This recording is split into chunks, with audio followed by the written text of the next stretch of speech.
వర్షాలు పడకపోతే మనకు వచ్చే కష్టాలు ఏంటి? చెట్లు మనం నాటకపోతే మనకు వచ్చే కష్టాలు ఏంటి? చెట్లు మనం నరికేస్తే మనకు వచ్చే కష్టాలు ఏంటి? నదుల్ని పరిరక్షించకపోతే మనకు వచ్చే కష్టాలు ఏంటి? పర్యావరణాన్ని మనం కాపాడకపోతే మనకు వచ్చే కష్టాలు ఏంటి? అలాగే గాలి కలుషితం అయిపోతే మనకు వచ్చే కష్టాలు ఏంటి? ప్రతి ఒక్కరు కూడా పర్యావరణం చుట్టే మనం బతుకుతున్నాం, పర్యావరణం మీదే మనం బతుకుతున్నాం. మనం ఎంప్లాయీలం కదా, మనం ఉద్యోగాలు చేసుకుంటున్నాం కదా, మనం సాఫ్ట్వేర్లం కదా, మనం ఏదో కంపెనీ మనకు శాలరీ వస్తుంది కదా, దాని మీద మనం బతికే వచ్చలే. సకాలాన్ని వర్షాలు పడకపోతే, రైతు పంటలు పండించకపోతే మనకి భారీ పాకెట్ నష్టం వస్తుంది. భారీ ఎత్తున మనం సేవింగ్స్ని కోల్పోతాం. ఈరోజు రైతు పంట పండించకపోతే బియ్యం మనం కొనుక్కుంటున్నాం, కందిపప్పు మనం కొనుక్కుంటున్నాం, చింతపండు మనం కొనుక్కుంటున్నాం, పామాయిల్ మనం కొనుక్కుంటున్నాం. ప్రతి నిత్య అవసరాలు ఆకాశాన్ని తాకుతాయి రైతు పంట పండించకపోతే. సకాలాన్ని వానదోడు రైతు మీద కరుణించకపోతే ఈరోజు నిత్యావసరాలు ఆకాశానికి నిచ్చినేస్తాయి.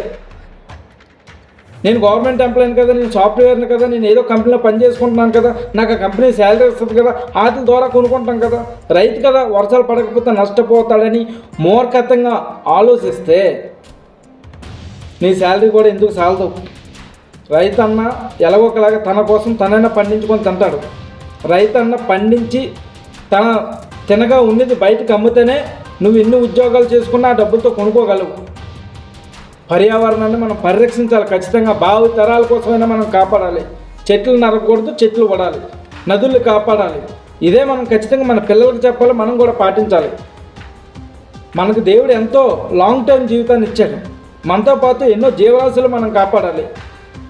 మన పిల్లలకు మనం నేర్పించాలి. నాన్న నీతో పాటు ఒక చెట్టుని వేస్తాను, ఆ చెట్టుని నువ్వు కాపాడరా, నేను ఒక చెట్టుని కాపాడుతాను, అమ్మ ఒక చెట్టుని కాపాడుతుంది, చిన్నాన్న ఒక చెట్టుని కాపాడుతాడు. మనం చెట్లు కాపాడుతూ ఉంటేనే పర్యావరణం బాగుంటుంది. మనం నదులు కాపాడుతుంటేనే మన జీవనం బాగుంటుంది. ఎప్పుడైనా నదులు ఇంకిపోతే మన పరిస్థితి ఏంటి? తాగడానికి నీరు కూడా దొరకదు. మన జీవితాలు గాలిబుడగ లాంటివి.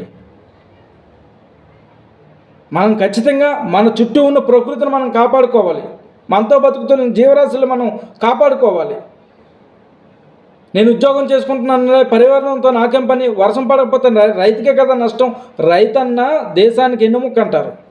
రైతన్న పంట పండించకపోతే మన జీవితాలు, వర్షం పడకపోతే భూమి ఎలా బేట్లీడిపోద్దో, మనకి తిండి దొరకకపోతే, నిత్యావసరాలు దొరకకపోతే మన జీవితాలు కూడా భూమిలో కలిసిపోతాయి.